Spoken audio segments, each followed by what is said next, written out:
Hi everybody, it's Jen from Trauma Champions. I'm going to go ahead and get vulnerable with you because that's kind of the point of our Trauma Champions Academy group. I want to let you know about my story and why it was important for me to start the Trauma Champions Academy so that we can kind of bond a bit more and you can kind of understand where I'm coming from and what my goals for you are and what my hopes for you are and my dreams and all that kind of stuff. So I am a trauma survivor, just like you. I know I've mentioned that in a couple of places in the group and on my website. I went through about a 10-year period where I was filled with just fears and filled with the worst self-doubt you could ever imagine. And I was unfortunately the victim of very severe emotional and verbal abuse by my mother. It was a period in my life right after I had graduated from high school, and she had gotten very sick, very ill physically, and she required care. And because of our situation, there was nobody else to care for her but me. So I sacrificed all of my 20s and I became her caregiver and was there 24/7 with her. I loved her. That's of course what I'm going to do if she has nobody else, especially. So anyway, she deteriorated quickly mentally and physically, and because of the mental deterioration, she became so abusive and she just hated me. And she would call me names and tell me that she never wanted me to be happy. She became suicidal at one point and blamed it on me, and on and on and on. And it got so bad. And she would yell and scream, and I just lived in fear every single day for 10 years. And it got to the point where I, was watching her deteriorate and suffer so much, and I was, under 90 pounds. I had the worst crippling anxiety I could possibly imagine. Daily panic attacks to the point where I couldn't even leave the house. I think I might have been starting to become agoraphobic a little bit. So I knew something needed to change. And I was very grateful that my father had reached out to me, and I had been estranged from him for about 10 years. And he ultimately came to my rescue and helped get my mom into the hospital and got me out of there. And thus began my healing process. And I went into therapy. I was in therapy for about 5 years, did a lot of hard work. And I hope a lot of you have already been through therapy, because boy, oh boy, does that make the world a whole different place.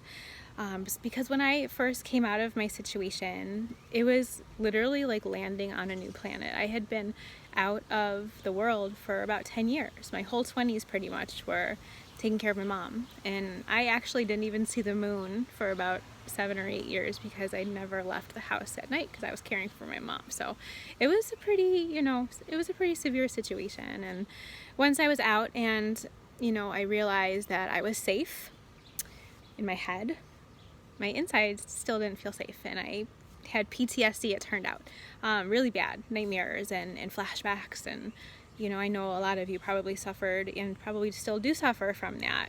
It's an ongoing healing process, so you know what I'm talking about. Again, my anxiety continued.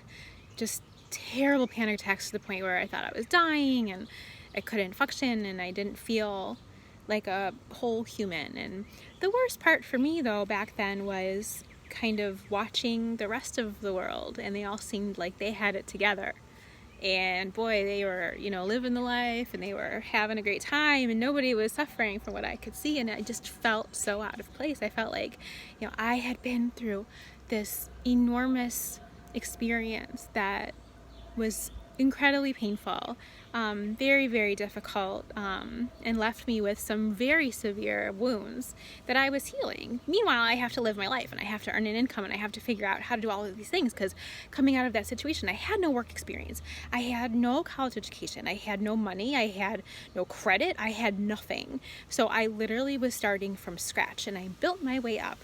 And for 10 years, I went through the healing process, and during that time, it was just watching everybody else have these amazing lives and have families and have dream careers and seemingly knew how to make stuff happen. And I was like, how are they doing this?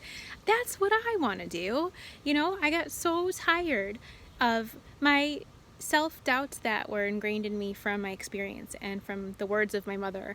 I got so tired of listening to those and thinking I wasn't good enough, and so tired of, you know, constantly feeling like I was on the outside looking in. And I wanted to figure out how can I join the world? How can I finally start doing the things that I've been dreaming about for the last 10 years? I used to fantasize about the craziest things while I was taking care of my mom, and I wanted to be in a rock band, and I wanted to sing, and I wanted to travel, and I wanted to meet all these famous people that I had, you know, been listening to, and musicians, and all these crazy things. And I decided one day, I'm just gonna do it. I'm just gonna do it.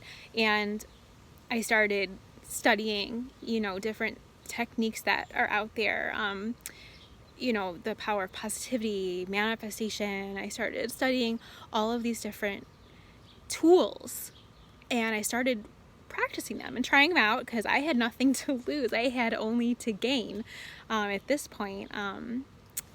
And lo and behold, stuff started working. And so I started to just get nuts, and I started to get really, really brave, and I started to be fearless.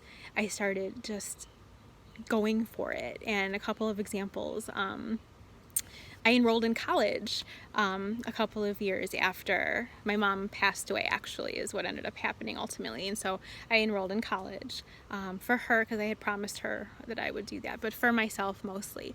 And because of the therapy that I had gone through, I decided I wanted to be a life coach. Because I was already 28, there was no way I was, you know, going to be able to get a degree to become an actual therapist. So I'm like, well, I can be a life coach. That's great. So I started to go to DePaul University in Chicago for that. And part of my program was that I needed to have a professional mentor. So I was crazy, and I'm like, okay, so let's see. It has to be somebody that's in my field. It has to be somebody that's successful in my field. So let me think. Who is the most successful life coach that I can think of? Tony Robbins. So what do? I reach out to him. Crazy. But I'm fearless at this point because all I have is to gain. And lo and behold, I got a response back, and they couldn't be my professional mentor because of scheduling reasons. But they did invite me to be a VIP at one of his upcoming events in Chicago, where I was living at the time. And I got to go for free, all expenses paid. Had life-changing experience. Like, I can't even tell you how amazing that was, and how healing it was, and how inspirational it was for me. So that propelled me even further. And all of a sudden I'm like, well, I want to sing. So guess what? I started singing. I enrolled in classes and learned how to sing on stage. I formed a little rock band of my own and have videos of that, and had so much fun. I modeled now, like, what? And, you know, all of these things. And long story short is now I'm living my dream life that I dreamt of when I was taking care of my mom during my really traumatic time in my life. And I have met the man of my dreams. We have the most gorgeous baby daughter now. I'm building my dream business, which has been my baby now, and it's been in my heart for as long as I can remember. And so now I'm finally doing that. I'm helping all of you, hopefully, in changing your lives and helping to inspire you to do the same kinds of things and dream huge, dream big, lean into your fears. You are all capable of anything. The thing is you've been through the worst in your life already, and you did it. You did it with flying colors because you're standing here and you're watching this video right now, and you know that you need to do something a little bit different in your life to start making things actually happen. So you have come further than you even know. That's why you're a champion. That's why I named it Trauma Champions, because we've gone over that hump. You know, we've done the healing, and now we're on the other side where we're ready to make the amazing things happen. So I want to encourage all of you to please feel safe in this group. It's a closed group, meaning when you post things, you know, your family and friends can't see anything. It's only for the members of our group. So it's a safe place.